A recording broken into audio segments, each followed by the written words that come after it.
Hi hello नमस्कार जय जगन्नाथ सांग मैंने मु सब स्वागत करुच्ची मोर गोटे छोटिया मिनी ब्लॉग को।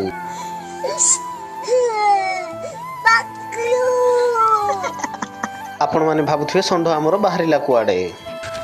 तू समझा? हाँ। नहीं तू समझा नहीं। आमे बाहर थिलु सुपरवाइजर गाड़ी आनिबा पई। आम सुपरवाइजर गाड़ी हेतिला खराब सेठी पई बाहर थिलु आबे गैरेज को। फाइनली पहुंचिलु आमे गाड़ी गैरेज को। स्टार्ट करो। गैरेज भीतर को मारलु आमे एंट्री। आमे आसीबार गला व्यर्थ काहेकि ना आम सुपरवाइजर गाड़ी हे नथिला रेडी। कौन है ये लोग? कहाँ से आते हैं? बाहरिलु आमे कंपनी को। रास्ता रे देखिलु ड्रैगन फ्रूट। आपण माने तो केबे खाई नथिबे। अरे कहना क्या चाहते हो? ड्रैगन फ्रूट रो रेट सुनी मु हेई गली छानिया। मु तो ड्रैगन फ्रूट केबे खाइनी। आपण माने खाइथिले कमेंट माध्यम रे जणांतु। आजिर मिनी ब्लॉग थिला किछि एमिति। भलो लागिथिले लाइक शेयर सब्सक्राइब करंतु। रोहिली बाबाए जय जगन्नाथ।